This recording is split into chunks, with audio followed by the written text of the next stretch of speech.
Saudações a todos. E eu quero dizer que na primeira aula dessa etapa de diversidade cultural e religiosa, que foi a aula 7, a nossa aula anterior, eu pensava poder fazer uma videoaula só, mas começou a ficar extenso, eu tive que cortar. E só relembrando que nós estamos numa sequência de aulas com o título Ensino Religioso, Diversidade Cultural e Religiosa. Na primeira videoaula, que foi a anterior a esta, que foi a aula de número 7 do todo, né? Nós falamos sobre... Começamos a falar, né, do tema lugares sagrados. Aí nós falamos sobre a diferença de lugar e de espaço. Falamos sobre pintura rupestre, que está ligada à liturgia dos homens da época, né, da pré-história lá, enfim. Falamos sobre as pinturas nas pirâmides egípcias, que também fazem parte do ritual e da religião egípcia, né? E terminamos falando sobre o conceito de culto, né? O porquê do templo, né? A razão em que os gregos e depois os romanos também, principalmente os romanos, faziam templos, megatemplos, né, para os deuses, e qual era o propósito desses templos, né? Nesta videoaula, nós vamos começar falando, na verdade, sobre cidades sagradas, já que o título dessa sequência de aulas é a diversidade cultural e religiosa, e o tema é lugares sagrados. Então, vamos falar agora sobre cidades sagradas para algumas religiões, talvez as principais, né? As maiores, mais conhecidas do mundo. Ok? Então, nessa videoaula, que será de número 8, é sequência da aula anterior de uma sequência de aulas que faremos aqui sobre ensino religioso, diversidade cultural e religiosa. Na aula anterior já mostrei aí de onde eu peguei emprestado esse material didático, né? E vimos também que essa parte aqui que nós estamos estudando foi preparada pelo professor Eloy. E essa continuidade aqui ainda é o professor Eloy, ok? Vamos lá. Vou usar o método de sempre, leitura e explicação de texto. E nesta aula vamos falar um pouquinho sobre cidades sagradas e algumas religiões e locais sagrados ainda.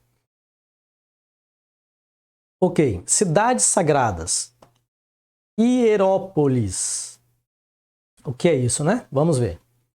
As cidades sagradas têm, por alguma razão, em sua vida cotidiana, uma forte ligação com o sagrado, né? Estamos falando de cidade. Imagina uma cidade considerada sagrada. E você já pode observar aqui na imagem embaixo, ou na imagem abaixo, que trata-se de um local aqui de adoração islâmica. Ok?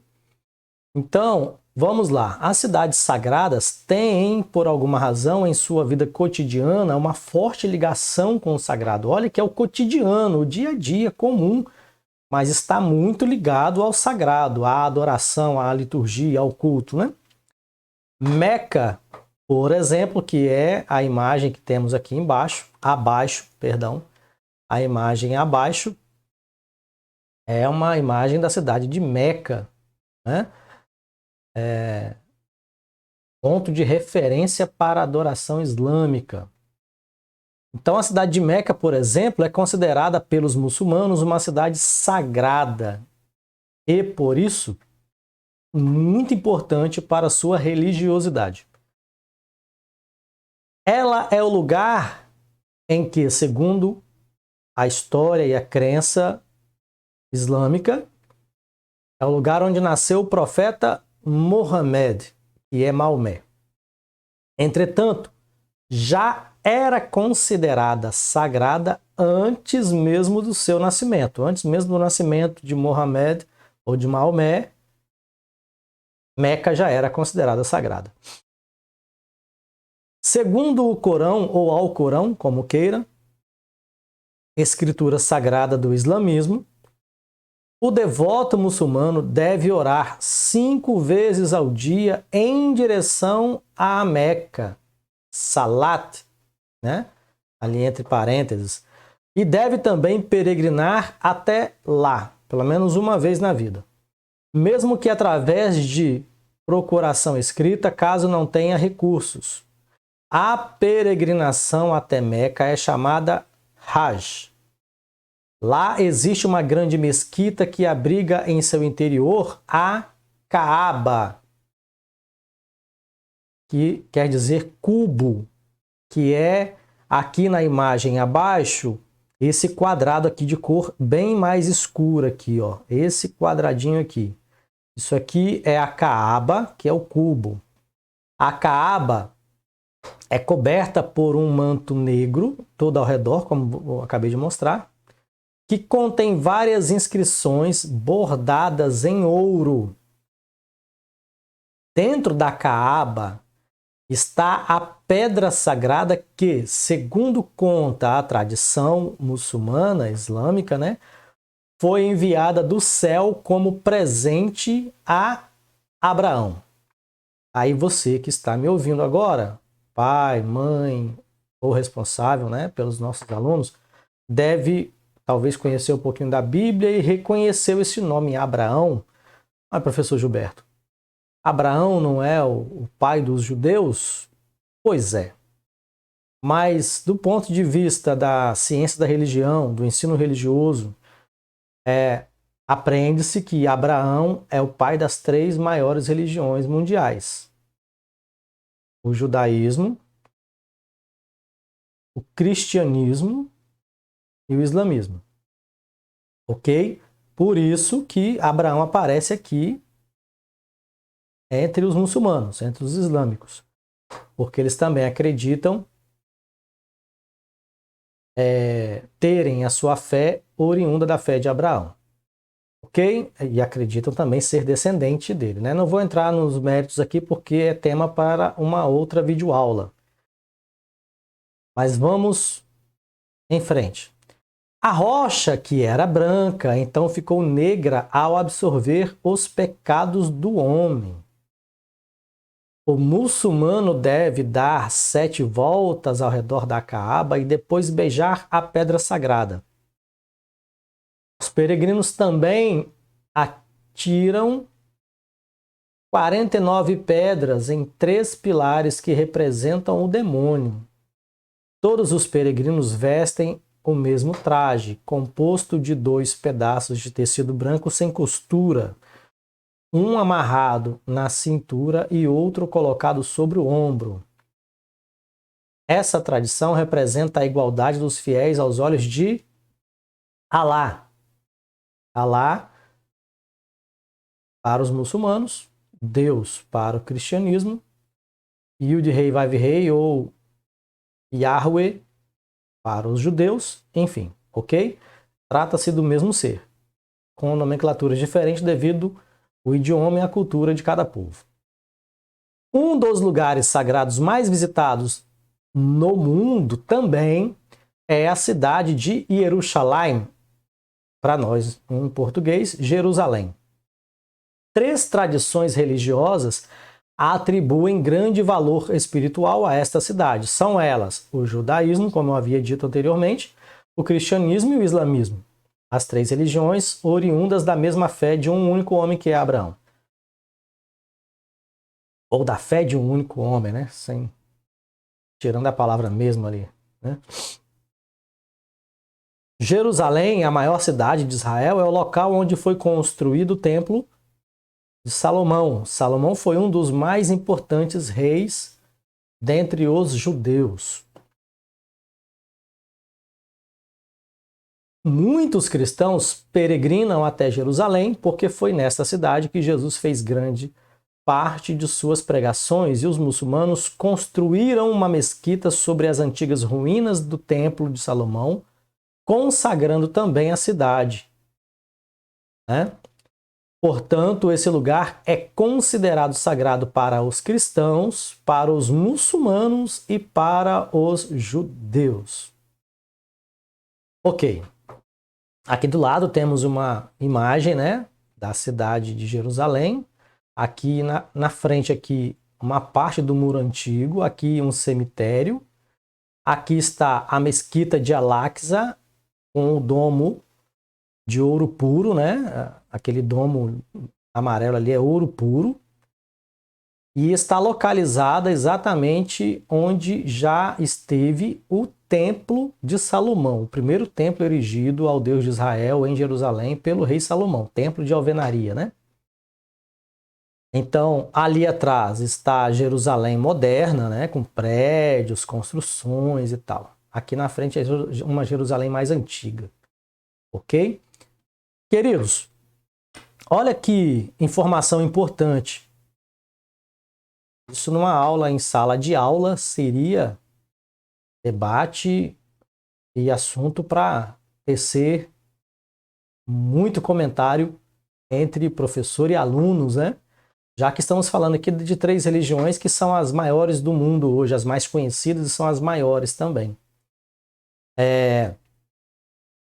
Judaísmo, cristianismo e islamismo. E olha que interessante, essas 3 religiões têm algo em comum. Não só uma coisa, mas no mínimo 2 coisas em comum. Primeiro, eles têm Abraão como pai da fé deles. As 3 religiões têm Abraão como pai da fé. Ou seja, a partir da fé que Abraão teve inicialmente, da história da vida de Abraão e do seu relacionamento com esse Deus que ele adorava, surgiram essas 3 religiões. Ok? O segundo ponto em comum, eles acreditam que Jerusalém é uma cidade sagrada. Não é só o local do templo onde estava ali o templo de Salomão, não. É toda a cidade de Jerusalém é considerada sagrada. Um local, eu ia falar espaço, mas não é espaço, é um local sagrado, né? Onde se deve ter muito respeito, reverência ao chegar lá, ao adentrar àquele lugar. Entrar na cidade ali já deve ser com uma reverência muito grande. Mesmo você não sendo professo de nenhuma dessas 3 fé aí, mas exige-se ao chegar lá que entre com uma reverência muito grande, por ser uma cidade sagrada. Ok?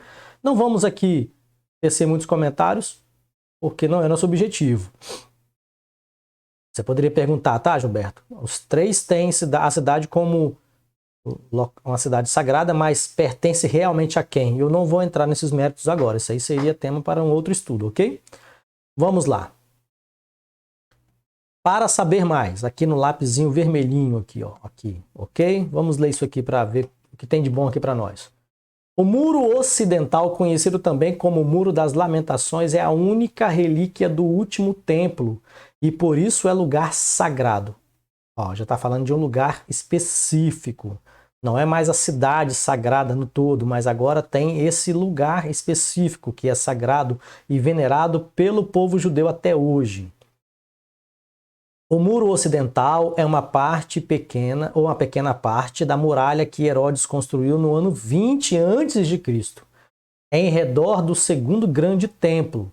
No ano 70 depois de Cristo, quando a destruição da cidade através do imperador Tito, o imperador Tito, deixou de pé parte da muralha, para mostrar às futuras gerações a grandeza dos soldados romanos que foram capazes de destruir o resto da edificação. Durante o período romano, era proibida a entrada dos judeus em Jerusalém. Já no período bizantino, foi permitida a entrada dos judeus, uma vez por ano, no aniversário da destruição, quando lamentavam a dispersão do seu povo e choravam sobre as ruínas do templo.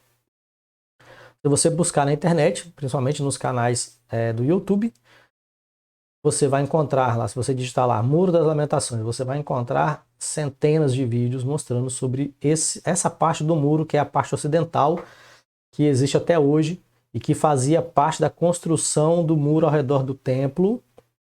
Não do templo que Salomão havia edificado, não, porque aquele foi destruído, foi reconstruído por Esdras e Neemias, depois foi destruído de novo e reconstruído por Herodes, já próximo ao nascimento de Yeshua, de Jesus, no caso, né? Então Herodes reconstruiu e, segundo os historiadores, o templo reconstruído por Herodes era muito mais magnífico do que o de Salomão, do que o primeiro que havia sido edificado.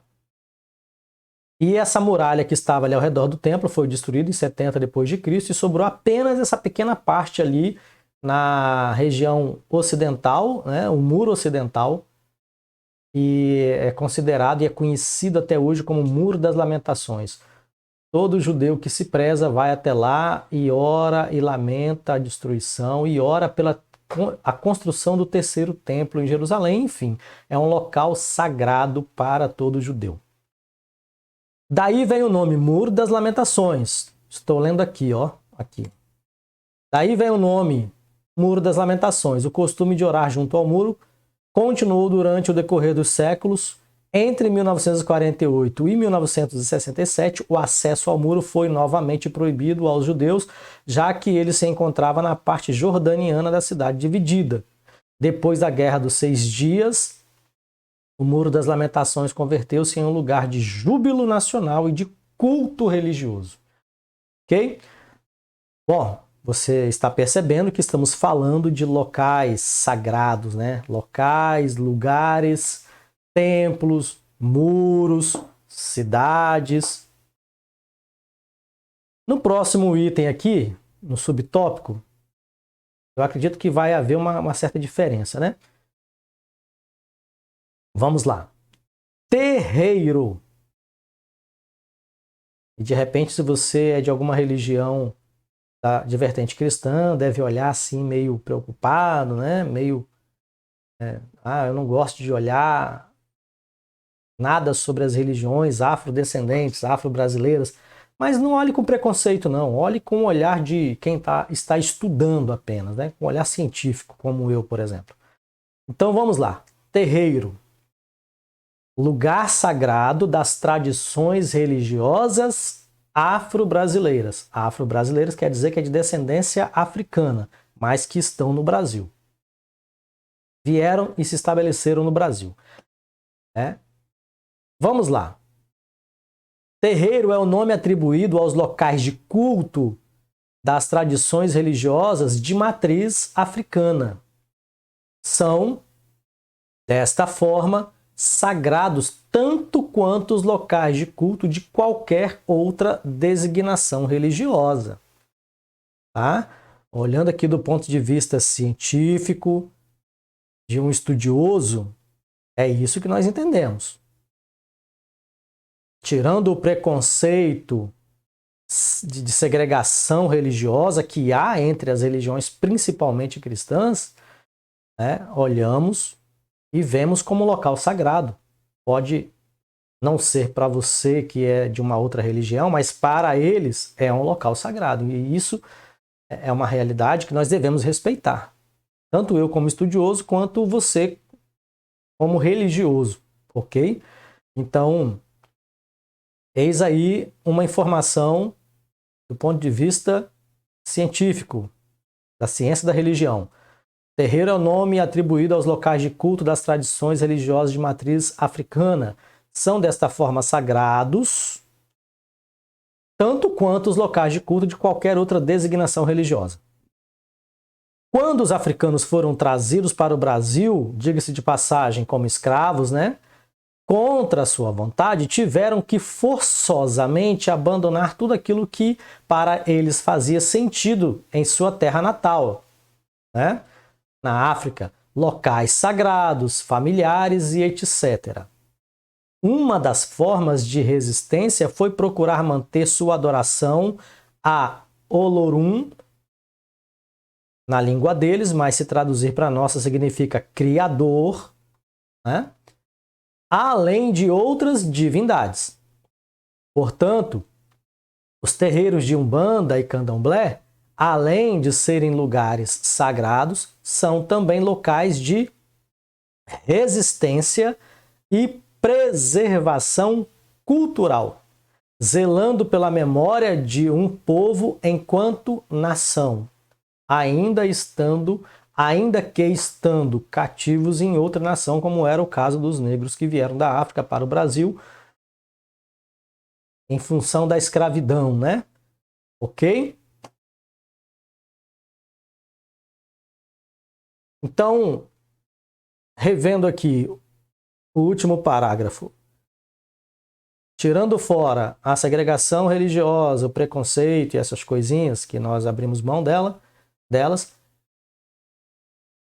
aprendemos que o terreiro é um local sagrado para as tradições religiosas de matriz africana. Não só isso, é também a forma que eles descobriram e usaram, né, como ferramenta para manter a tradição.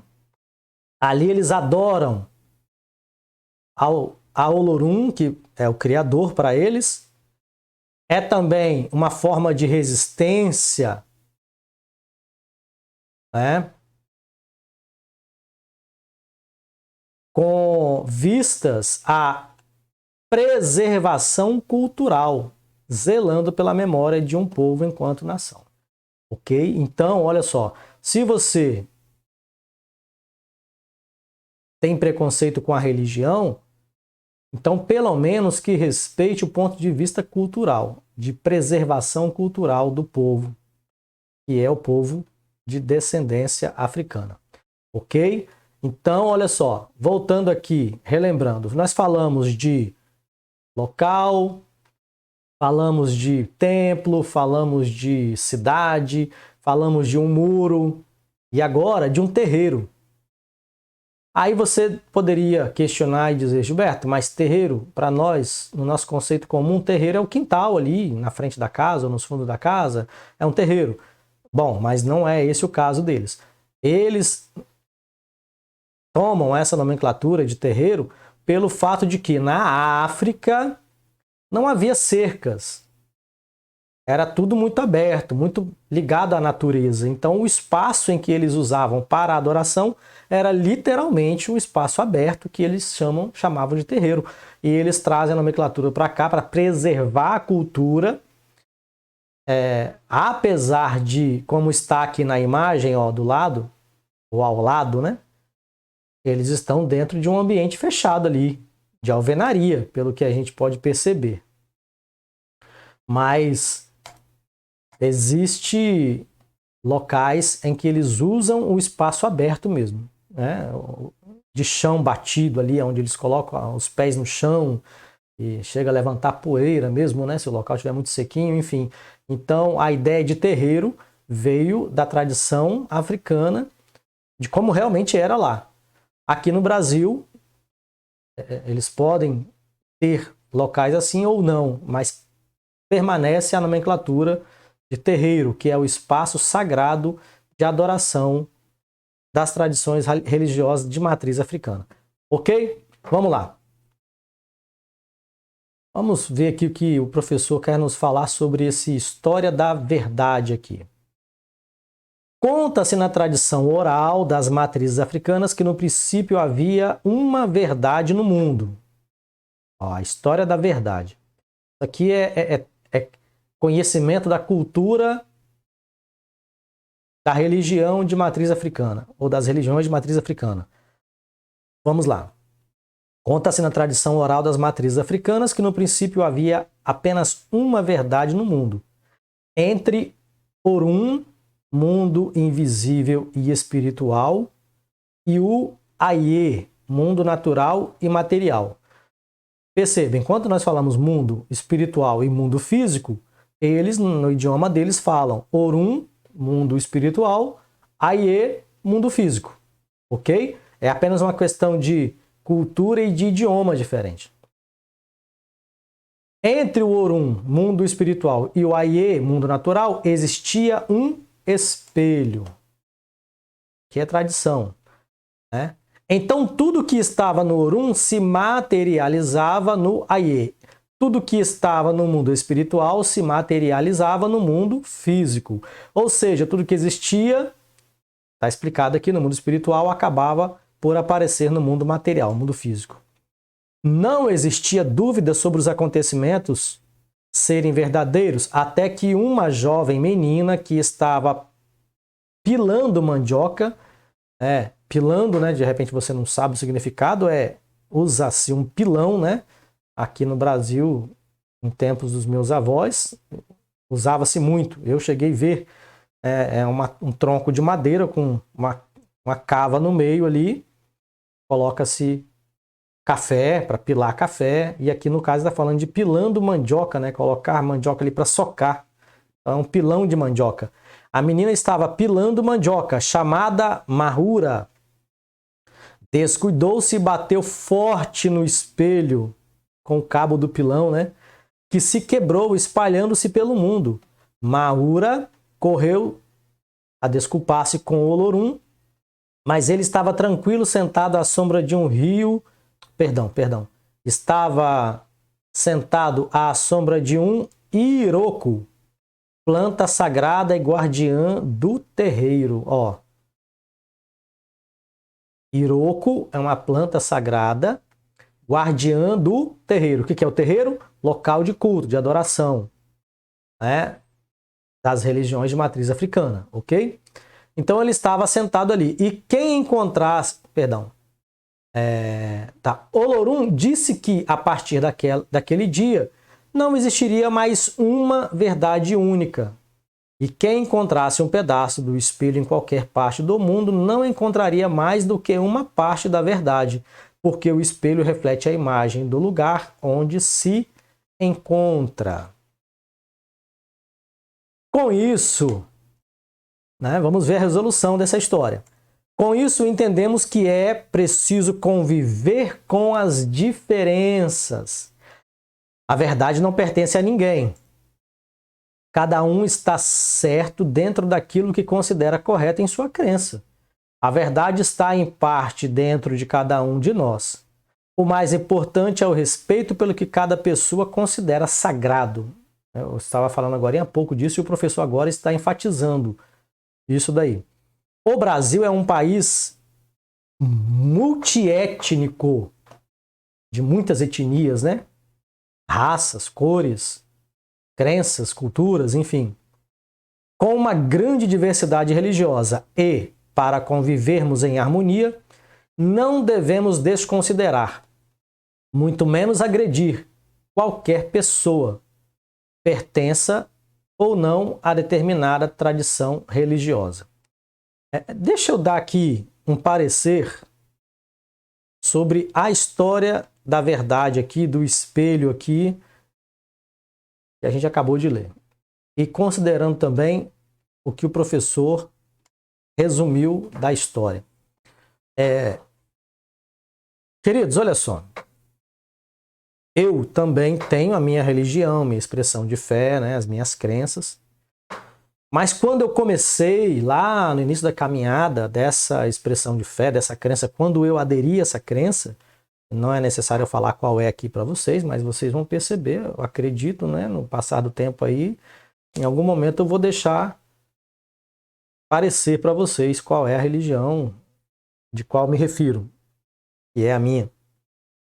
E lá no início, quando eu comecei nessa caminhada e que eu aderi a essa crença, essa expressão de fé, eu também passei por esse período de discriminar todas as demais religiões, expressões de fé, em especial algumas, entre elas essa daqui, que eu acabei de ler dela para vocês, né? Só que os anos se passaram e veio a maturidade, tanto na idade, na experiência de vida, como também a maturidade acerca do conhecimento sobre religião, espiritualidade, expressões de fé, enfim. E hoje eu posso falar para você que de repente participa de um grupo religioso que infelizmente também discriminam, que têm preconceitos, né? E, claro, por muitos motivos, né? Mas eu quero usar uma referência aqui do cristianismo e também do islamismo, né? Em algumas coisas são muito parecidos, mas nisso aqui em especial, em que acreditam que somente a religião deles deve prevalecer, que todas as outras devem se extinguir e que as pessoas, independente da sua cultura e do local em que vive no planeta, deve aderir à religião cristã, ou os muçulmanos também pensam isso, né? São religiões que pretendem serem universais, né? Dominar toda a raça humana e que todos se tornem membros delas, participantes da mesma fé, enfim, né? Que se torne uma coisa homogênea. Então, hoje eu posso dizer para você, tenha muito cuidado em relação a isso. Tenha muito cuidado. Por quê? Porque o mesmo Deus que provavelmente ensinou os cristãos através da Bíblia a falar do Evangelho para outras pessoas, é o mesmo Deus que também criou a diversidade cultural no meio da humanidade. Se você discordar de mim, eu vou precisar te chamar para a Bíblia e você vai encontrar logo lá no início de Gênesis, nos primeiros capítulos ali, entre os 6 e o 8, 10, 9, por ali, não me lembro bem agora, me desculpa, mas você vai encontrar ali onde da Torre de Babel, o próprio Deus desce e ele muda o idioma das pessoas e faz com que elas se dispersem pelo planeta todo, e cada grupo que se dispersou e onde chegou aderiu novos modos, formas de viver, de enxergar o mundo, e ali se formou uma nova cultura. E assim a diversidade cultural da humanidade em todo o percorrer da história até os dias de hoje. Assim sendo, você vai entender também que em cada grupo, em cada região geográfica, em cada período histórico da história da humanidade, aquele grupo passou a perceber o transcendente, que alguns chamam de Deus, outros chamam de outros nomes, passaram a perceber ou a buscar, né, sentiram a carência e passaram a buscar um relacionamento com ele, partindo do seu ponto de vista, da sua cultura, da sua visão de mundo físico e visão de mundo espiritual que tinham lá em cada período histórico, em cada região geográfica do planeta. Eu não sei se me entendeu, mas percebe-se claramente que todos estão buscando se relacionar com o mesmo ser, porém em tempos diferentes, em locais diferentes, com culturas diferentes, com saberes diferentes. Enfim, é algo que você não pode pensar que você, baseado aqui na história a história da verdade que nós acabamos de ler, você não pode pensar que você tem toda a verdade. Seria absurdo você pensar isso. Eu tenho toda a verdade, ou a minha religião detém toda a verdade sobre o transcendente, que nós chamamos, né, seja lá o nome que você deu, que a sua religião dá para esse ser. Então, cada povo, em cada tempo histórico, em cada região geográfica, teve a sua ideia, quis se relacionar, criou uma forma de se relacionar, porque é criar mesmo, né? Partindo da Bíblia, Êxodo 25, percebemos que Deus, segundo o que está escrito lá na Bíblia, se você acredita que ela é fiel no que diz, no que está escrito, que é uma verdade, então acredita-se que o próprio Deus institui o culto e a adoração a Ele, é Ele que determina, eu quero assim, assim, assim, desse jeito, desse, não aceito isso, não aceito aquilo, e quem quiser me adorar tem que ser assim. É uma das poucas religiões que se percebe isso. As demais, e do ponto de vista da ciência da religião, Quando o cientista estuda as origens das religiões, o que se percebe é isso. É que as pessoas, o ser humano, sentiu carência na sua espiritualidade e ele buscou um relacionamento, buscou se relacionar com o transcendente através de dispositivos criados pelo próprio ser humano, que nós chamamos de culto, de liturgia, aonde vai lá e dá oferendas ao ser, né, à divindade, enfim. Então, olha só, resumindo, ninguém está com a verdade absoluta.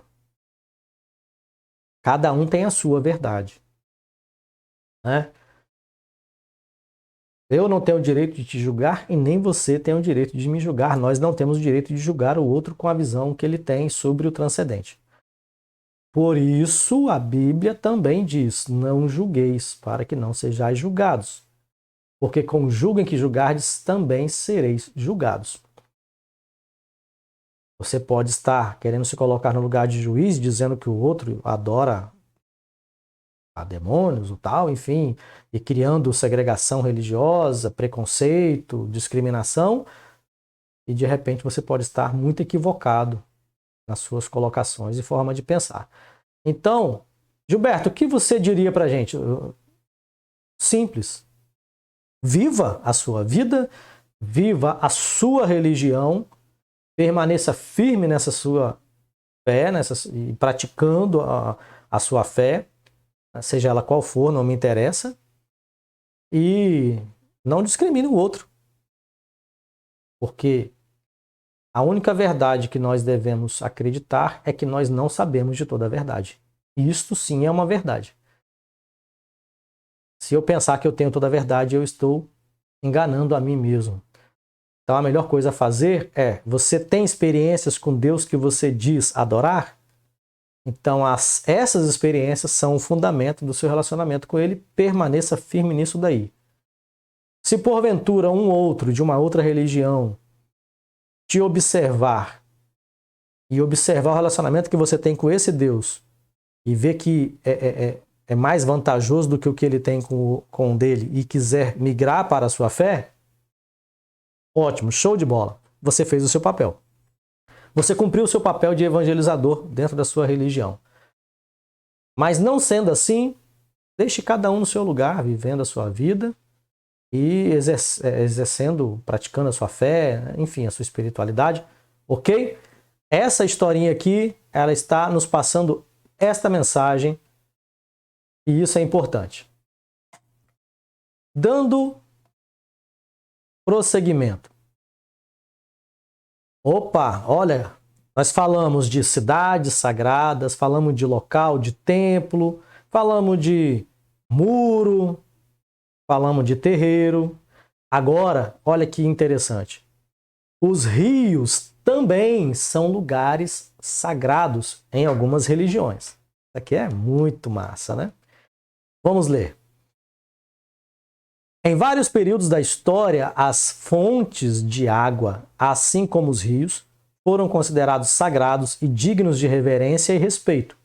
Na Índia, referência máxima de adoração e de reverência a rios, né? Na Índia, todo rio é sagrado. Os rios são considerados extensões das divindades, né? Extensões do divino, dos deuses, né? Enfim. A possibilidade de vida no planeta está ligada às águas. Devemos lembrar que 2/3 do planeta, que é o nosso, né, a Terra, é formado de água e que o corpo humano é feito de mais ou menos 70% de água. Parte-se daí a crença de que os rios são também sagrados para o povo da Índia. Ok? Saiba mais. Segundo o hinduísmo, que é a religião predominante na Índia, o rio Ganges se origina nos céus. A Kumbh Mela, o grande festival que ocorre ao redor do Ganges, do rio Ganges, é uma celebração em homenagem à criação. Segundo uma história, os deuses e os demônios lutavam pela Kumbh, jarra, pote, onde se encontrava o Amrit, que é o néctar, criado pelo Sagar Matan, o escumar dos oceanos, né? São elementos da crença aí, vai aprendendo comigo. Jayant, filho da deusa Indra, escapou com a Kumbh, que é jarra, né? E por 12 dias consecutivos, os demônios lutaram contra os deuses pela posse da jarra. Finalmente, venceram os deuses, beberam o Amrit e alcançaram a imortalidade. Ok, durante a batalha pela posse da Kumbh, 5 gotas do néctar de Amrit caíram na terra, formando o rio que passa nas cidades onde o festival da Kumbh Mela acontecem. Cerca de 30 milhões de pessoas se reúnem em cidades sagradas para se banharem no rio Ganges. Então, aqui já entraram 2 locais sagrados, cidades e o rio Ganges, né? Olha, 30 milhões de pessoas nessa festa se reúnem e vão para essas cidades sagradas que provavelmente estão aí às margens ou muito próximas das margens do rio Ganges, né, para se banharem no rio sagrado, porque gira em torno do rio todo esse mito, né, por assim dizer, essa história da criação aí, enfim. Deixa eu abrir um parênteses aqui para dizer sobre um outro rio que também é considerado sagrado, não sei se vai falar aqui, mas eu já vou adiantar, que é o rio Nilo no Egito, né? O rio Nilo também era considerado um rio sagrado. Também havia uma crença, em algum período da história dos egípcios, houve uma crença em que o rio Nilo também vinha, a sua fonte também não era na terra, era no céu, né? E ele é que mantinha a vida em toda a terra para o egípcio, toda a terra da África, né? Ok? Então, rios sagrados, eis aí, já o rio Ganges, que é hoje o mais conhecido ainda e adorado até o dia de hoje. O rio Nilo não mais, né? Ficou apenas na história, a menos que os que moram próximo lá ainda guardem um pouco dessa fé, mas não é tão divulgado como o rio Ganges, é histórico e contemporâneo ao mesmo tempo. Vamos lá, continuando a leitura, agora parece que vai mudar aqui o ambiente de novo. Vamos ver o que o professor Eloy preparou para nós. Onde o templo é a natureza? Opa! Eu tenho aqui, eu desconfio que o professor vai falar sobre matas, a natureza, ok? Eu acho que é sobre isso. Vamos ver, vamos verificar. Muitas organizações religiosas compartilham sobre a opinião de que a terra é um bem comum, indispensável e, portanto, um dom sagrado. Contudo, a posse e a propriedade sobre a terra geraram e têm perpetuado desigualdades e violência. Isso aí é uma verdade incontestável, né? Quando todos têm acesso à terra, à água e aos alimentos, a palavra igualdade parece ter mais sentido. Ponto. Não precisa nem comentários, né? Dessa forma, o espírito de conquista e invasão torna-se uma das maneiras mais cruéis de violar e corromper não só os lugares de vivência das pessoas, mas também seus locais sagrados. Outra verdade incontestável, né?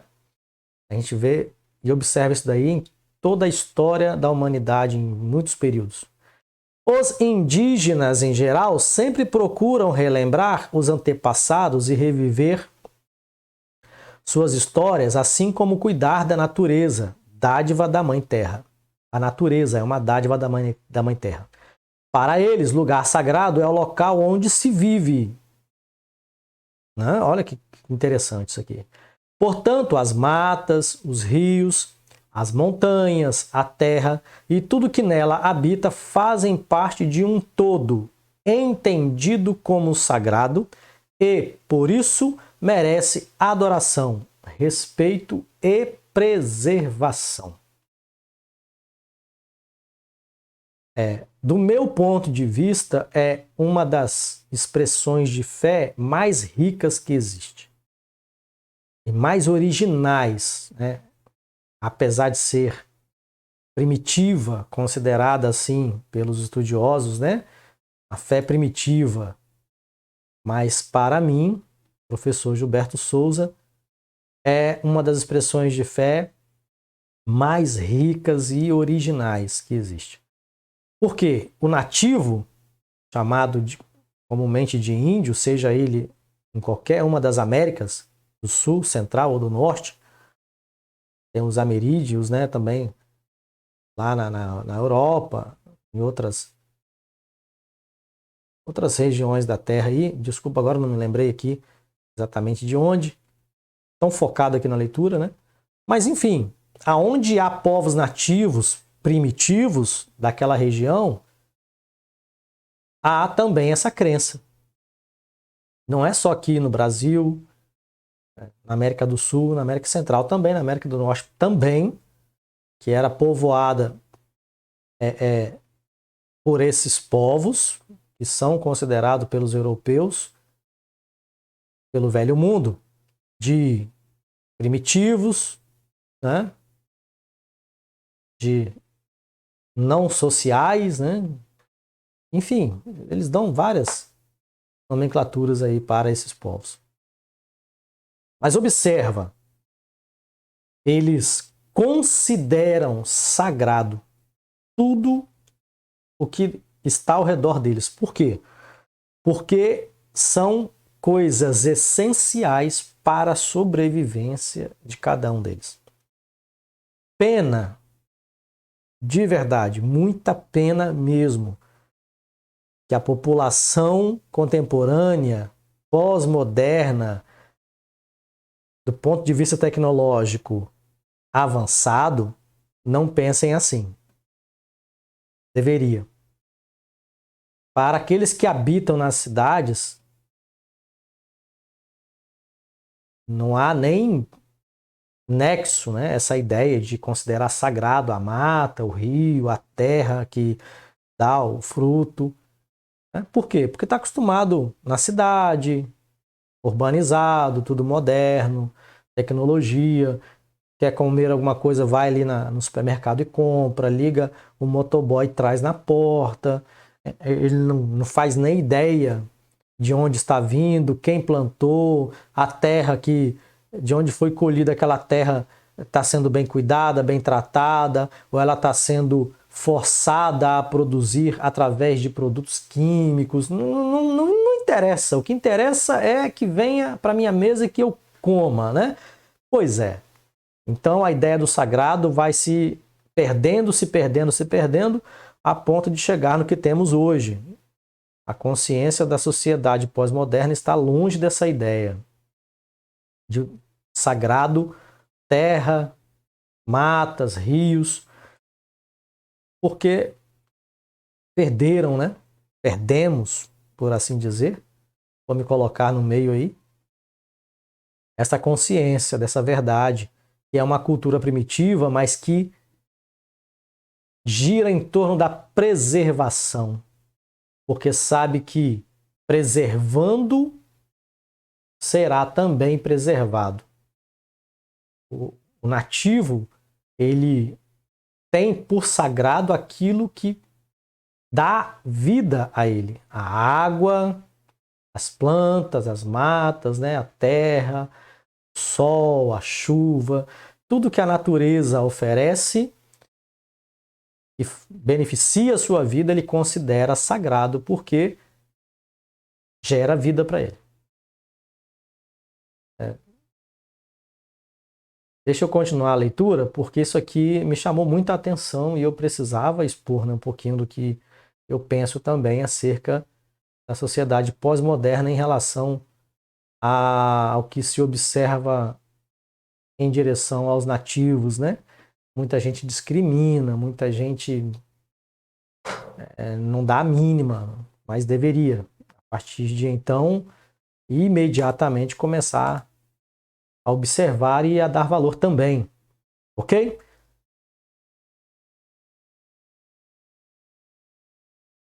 Deixa eu ler aqui, fique de olho. Uma das reivindicações das comunidades indígenas Kaingang do todo Zimbábue, em Santa Catarina, é que seus cemitérios têm que estar na área de proteção e preservação chamada Reserva Indígena. Pensa bem, né? Observa.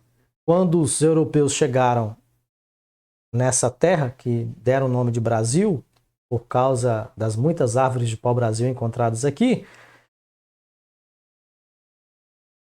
quem habitava aqui eram os nativos e eram os donos da terra. Hoje, para que eles continuem vivos, um pequeno grupo, considerando a quantidade que havia quando da descoberta dessa nova terra, hoje eles têm que lutar por pedaços de terra chamada aqui de reserva indígena, porque senão entram, invadem, constroem, destroem o que eles têm e constroem a modernidade lá. E para que isso não ocorra, eles estão aqui lutando pela reserva indígena, que é o local de moradia deles, e ainda lá, ó, que os seus cemitérios fiquem do lado de dentro da reserva, para que ninguém vá lá profanar o cemitério. Ok, deixa eu continuar lendo. Pois por meio do solo sagrado, onde se encontram os corpos dos seus ancestrais, existe a possibilidade de um encontro com sua história. Vendo? Cada povo indígena possuía crenças e rituais religiosos diferenciados.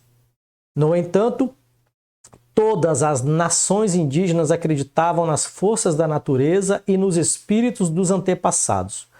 O pajé é o responsável por transmitir esses conhecimentos aos habitantes indígenas.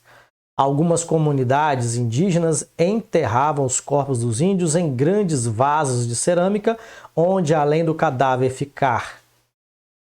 ficavam também os seus objetos pessoais. Vamos lá. Aqui tem um outro você sabia? O pajé é uma figura de extrema importância dentro das aldeias indígenas do Brasil. Detentor de muitos conhecimentos e da história da aldeia, ele é o indígena mais experiente. Ele é o responsável por passar adiante a cultura, a história e as tradições da aldeia, ou seja, do seu povo, né? Ele conhece e ele transmite isso aos mais novos. Lugar sagrado para os indígenas Guarani Nandewa. Olha só, pessoal, eu não sei falar Tupi-Guarani. Estou vendo aqui que tem um parágrafo aqui com uma língua indígena aqui, que eu nem tenho certeza se é o Tupi-Guarani. Então, vou pagar mico aqui, né? Eu vou ler o que está em português. Quando chegar aqui, nesse idioma indígena aqui, eu vou fazer aqui um embromation, né? Já peço desculpa antecipadamente, para a gente chegar aqui no final aqui que tem uma tradução. E a nossa videoaula não termina ainda, né? Depois teremos mais um tópico ainda, enfim. Mas vamos lá. Lugar sagrado para os indígenas Guarani Nandewa. Ou Nandewa. Nandewa, ok. Para a nação indígena do povo Guarani Nandewa, o lugar considerado sagrado é o Tecoa, ou seja, o território onde vive-se a maneira de ser Guarani em plenitude. Ou, como se diz em Guarani, Nandereko. Nandereko, que é, né, o território onde se vive a maneira de ser Guarani em plenitude. O jeito de ser, né, Guarani, na sua plenitude, no seu todo. Então, para a nação indígena do povo Guarani Nandeua, o lugar considerado sagrado é o Tecoa. O que é o Tecoa? Ele vai explicar.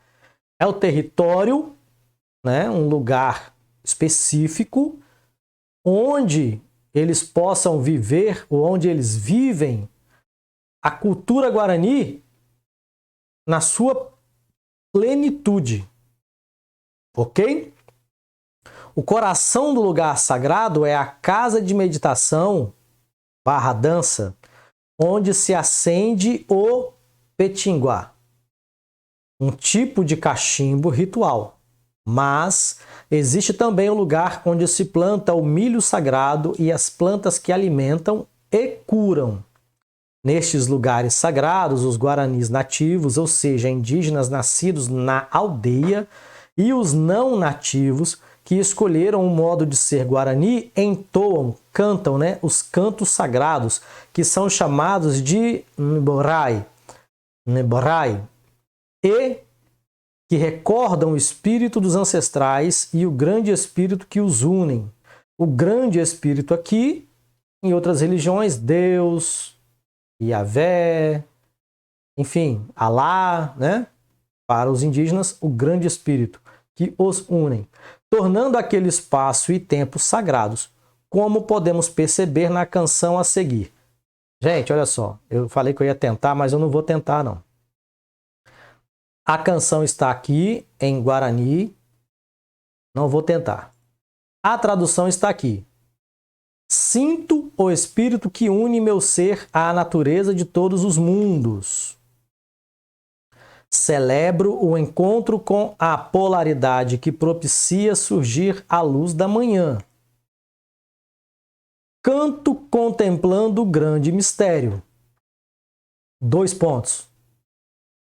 Agradecido pela incompletude que nos impulsiona para buscar o que nos falta, desfrutando esta maravilha que é a vida em movimento. Pronto, eis aí a tradução disso que está aqui em Guarani. Ok?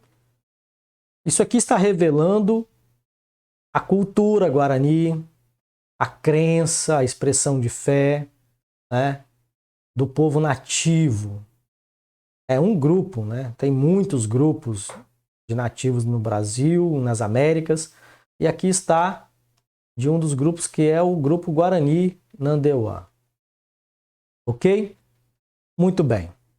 Continuando aqui nossa videoaula. Religião indígena. Religiosidade Guarani. Ainda, né? A espiritualidade do povo Guarani é chamada de Mboraiu. Mboraiu. É um M mudo no início ali, né?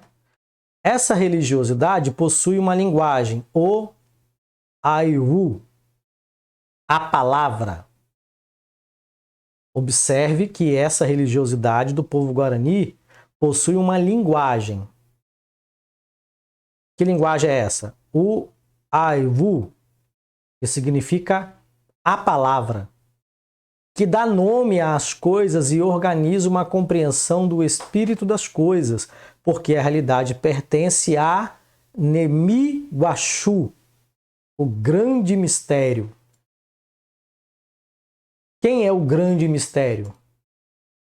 A Bíblia fala dele. Em algum momento a Bíblia cita dessa forma. É uma expressão acerca do Deus de Abraão, o grande mistério. Enfim, outras religiões também mencionam assim, que é o quê? É o ser transcendente que, como diz, se é transcendente é porque transcende ao homem, é aquilo que está além da compreensão humana. Ok? A ideia que nós, ocidentais, temos de religião como religação com o transcendente ou ao Criador não se aplica à espiritualidade guarani. Pois os pertences a esse povo não marcam espaço e tempo, dividindo-os em categorias de sagrado e profano. Para eles, a maneira de ser Guarani Nandireco contempla todos os aspectos da vida, sendo que a vivência cotidiana e suas expressões religiosas formam uma coisa só. E é nisso que se baseia sua espiritualidade. Ou seja, a religiosidade Guarani não pode ser chamada de religião. É isso que o professor está explicando para a gente. Religião é um dos elementos da cultura de povos modernos, ou até mesmo povos antigos, mas que não eram nativos. Por quê? Porque os nativos, e principalmente esse grupo aqui que o professor está se referindo, que são os guaranis, né, religião indígena, religiosidade guarani, eles não têm a religião como uma instituição. Eles têm a religião como a realidade da vivência cotidiana deles. Faz parte do cotidiano, da vivência comum deles. Então não é uma religião, uma coisa que foi criada para se tornar uma instituição, para se tornar uma forma de adoração, como fazem os povos civilizados, né? Não é. Uma diferença muito grande. A ideia de religiosidade deles está ligada à vivência do dia a dia, ao cotidiano. Um outro povo que não é nativo, mas é um povo que também tem uma expressão de fé que não é religião, são os judeus. Eles não consideram a expressão de fé deles como uma religião institucionalizada. Não existe isso. A fé deles faz parte da vivência comum, do cotidiano deles. Não é uma coisa institucionalizada, de maneira que eles acreditam ser a crença, o principal elemento da cultura deles. Então, a vida deles gira em torno da religiosidade, assim como esses aqui, os guaranis. Ok? No entanto, para podermos estudar a religiosidade do povo guarani, vamos considerar a ideia de religião indígena. Isso aqui é só para ter como referência. A ideia de religião indígena, né? Eu acabei de explicar que religião está ligada à ideia de institucionalização de uma fé. Não é o caso de quem tem uma religiosidade intrínseca na sua cultura e faz parte da vivência cotidiana, tá? Porém, o professor está explicando que ele vai usar a palavra religião aqui apenas como referência. Ó. No entanto, podemos estudar a religiosidade do povo guarani. Para podermos estudar, vamos considerar a ideia de religião indígena, sem esquecer que essa expressão não se aplica totalmente à forma de crer dos Guarani, como eu acabei de explicar para vocês. Ok, toda a religiosidade dos Guarani gira em torno do Nandireco. Para entender como são os lugares sagrados para esses nativos brasileiros, precisamos saber mais sobre o Nandireco, a maneira de ser Guarani. E uma boa fonte é o livro da antropóloga Helene Clastres. Se eu errei, me desculpa aí, tá, gente? Não falo outros idiomas. Que fez um belo estudo da religião Guarani. Os Guarani, Nandeua, utilizam a palavra Iuiporá, terra boa, maravilhosa ou perfeita para se morar, para se referir à terra sagrada, ou seja, o lugar sagrado da palavra e da poesia, da beleza, da dança, dos cantos, que é compartilhado quando é bebido o caiu, a erva mate no caso, com o poã, ervas que elevam, e é fumado o petim. É o lugar do Nubaraiu, do espírito natureza do universo e do espírito que nos une. Ok? Então, eis aí as crenças Guarani. Principais características da religiosidade Guarani. A estrutura das religiões indígenas Permite o equilíbrio do homem com o meio e a harmonia com a Mãe Terra, chamada nossa primeira mãe. A religião, ou expressão de fé, né, é marcada pela praticidade. Tudo gira em torno das experiências do sagrado e não numa fundamentação teórica como as religiões comuns dos povos modernos, né, por assim dizer. Percebeu que é bem diferente. Cada nação indígena possui a sua própria expressão de fé. Em seus ritos, cantos, danças, acessórios, símbolos, indumentárias, pinturas corporais, as cores mais usadas são vermelho, preto e branco, cujas tintas são extraídas do urucum, genipapo, carvão, barro e calcário, mitos e jeitos de celebrar os importantes momentos da vida. Praticamente em todas as comunidades indígenas, a religião é parte integrante do cotidiano. A religião aqui é a expressão de fé, né? A vida gira em torno do sagrado. Todas as comunidades acreditam nas forças da natureza e nos espíritos dos antepassados. Muito bem, fechamos aqui a nossa aula de número 8. Espero que vocês tenham gostado e eu aguardo vocês, queridos, para a nossa próxima aula. Até lá, gente!